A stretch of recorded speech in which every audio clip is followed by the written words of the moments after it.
Olá pessoal, na nossa aula de hoje iremos dar continuidade ao nosso curso de Geometria Analítica, falando um pouco sobre vetores. Eu espero que vocês gostem. Então pessoal, nossa aula de hoje versa sobre vetores. Inicialmente nós vamos entender um pouco sobre o que é esse conceito de vetor, né? Para tanto, eu vou fazer uma analogia ao estudo de física lá na educação básica, tá certo? Bem, lá na educação básica, quando a gente estudava física, né, era estabelecida uma diferença entre grandeza escalar, né, e grandeza vetorial. O que é que são grandezas escalares? Né? Elas são especificadas por meio de um número, né, que a gente chama lá na física de magnitude e na matemática de módulo, e de uma unidade de medida. Né? Então, grandezas escalares nada mais são do que grandezas em que a gente pode compreender elas, né? Nós podemos compreendê-las por meio de um valor numérico e uma unidade de medida. No caso das grandezas vetoriais, além do módulo, né, nós precisamos conhecer a direção e o sentido, né, para que a gente tenha uma descrição completa do que seja aquele estudo vetorial. São exemplos de grandezas escalares, só para que a gente compreenda um pouquinho: temperatura, tempo, massa, dilatação, ou seja, grandezas em que só o valor numérico já nos dá a segurança para compreender o fenômeno.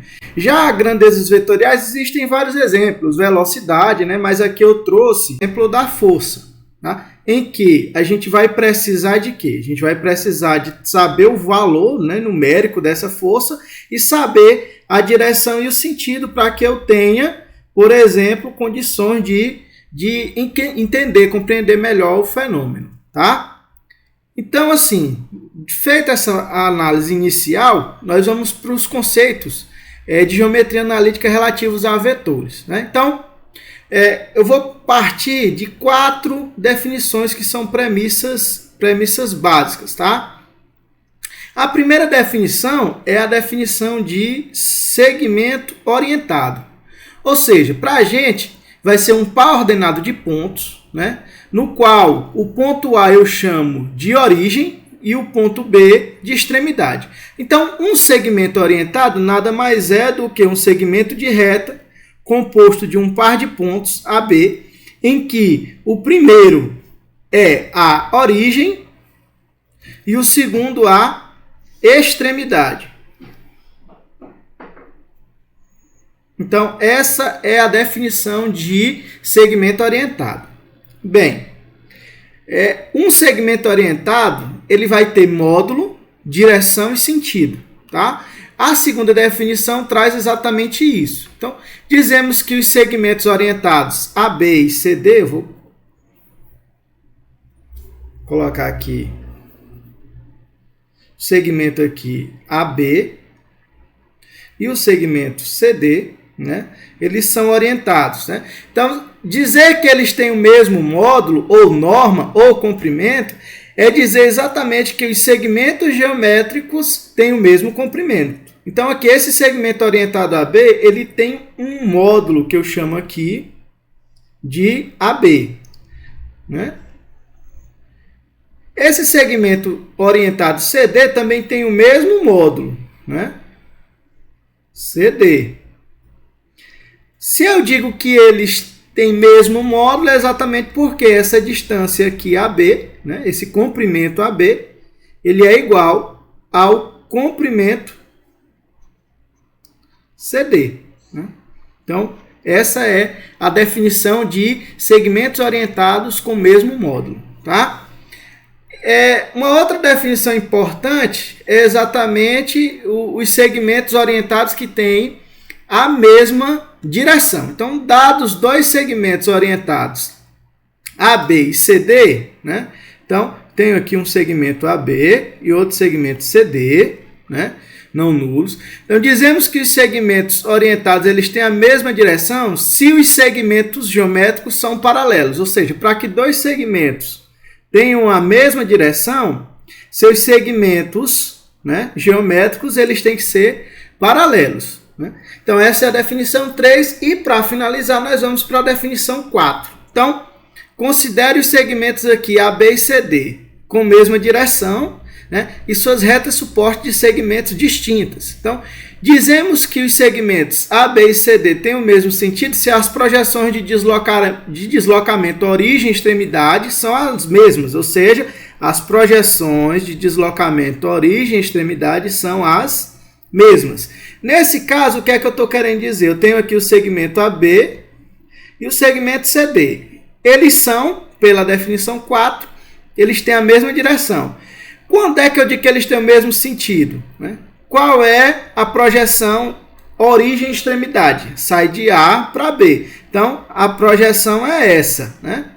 C para D segue a mesma projeção? Bem, então se essas projeções elas são as mesmas, né? Elas seguem o mesmo comportamento, então eu posso dizer que os segmentos A, B e CD eles têm o mesmo sentido.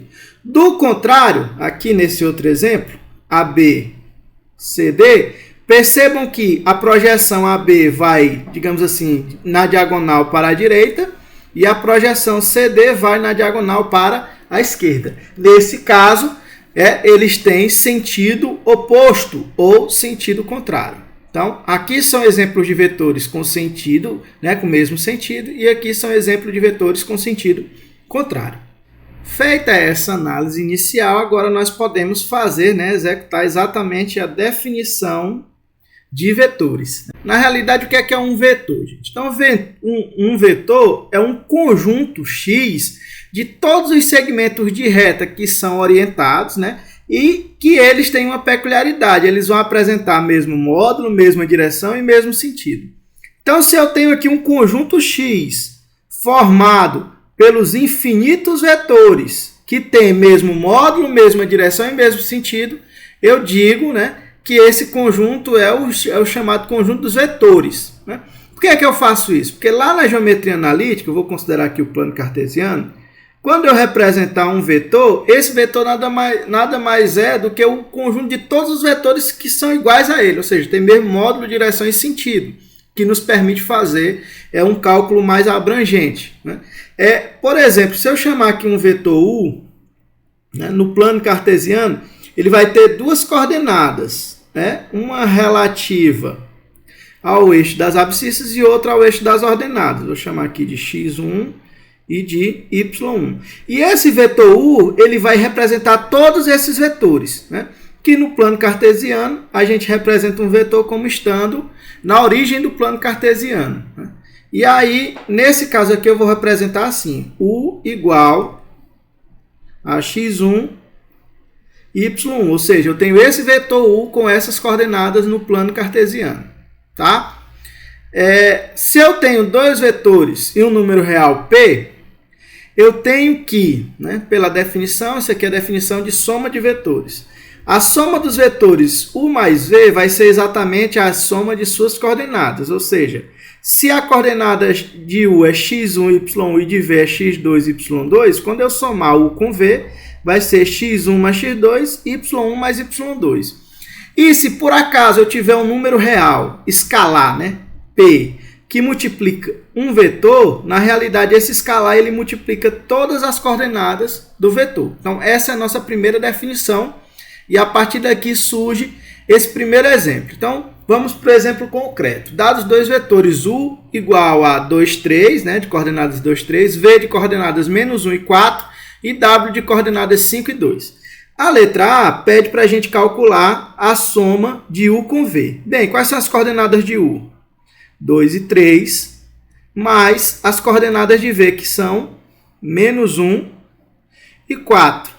Para que eu faça a soma de dois vetores, eu vou fazer a soma de suas coordenadas, ou seja, vai ficar 2 menos 1 e 3 mais 4. Né?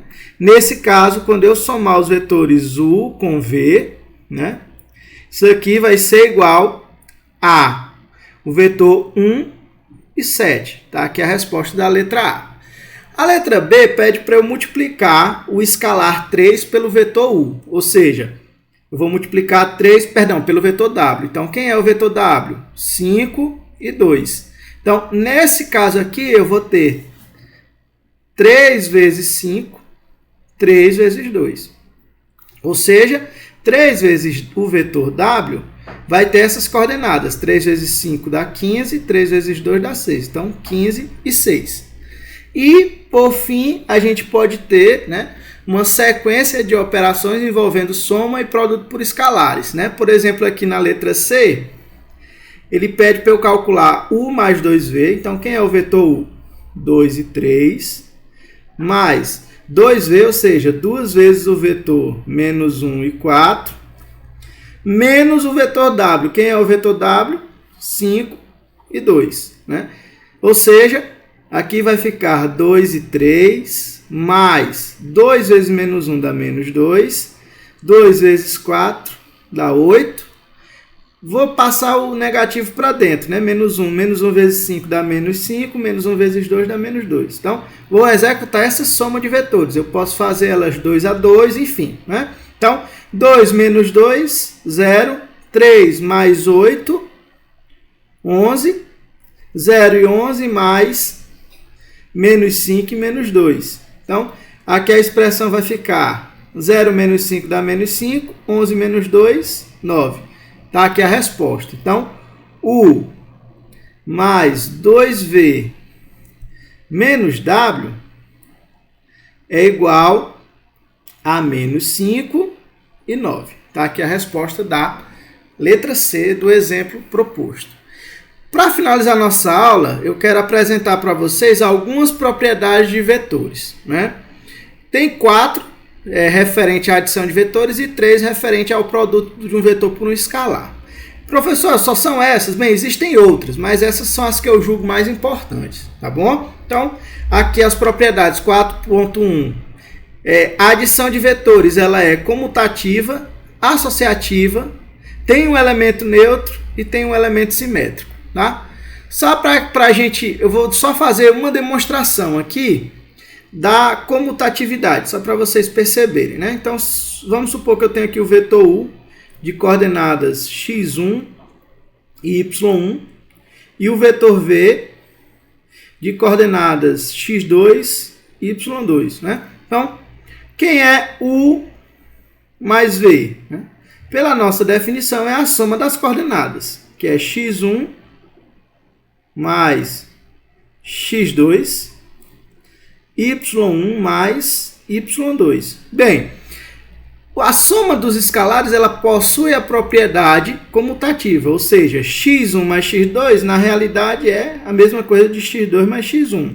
E y1 mais y2 é a mesma coisa de y2 mais y1. Ou seja, isso aqui nada mais é do que o vetor, né, x2 e y2 somado com o vetor x1 e y1. Ou seja, isso aqui é V mais U. Então, por isso que os vetores eles têm a propriedade comutativa.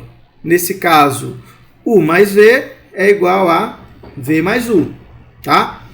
E, além dessas 4 propriedades relativas à adição de vetores, nós temos as 3 propriedades relativas ao produto por um escalar. Associatividade, distributividade, né? No primeiro caso, distributividade, tomando como base a soma dos vetores, e no outro, a distributividade, tomando por base a soma dos escalares.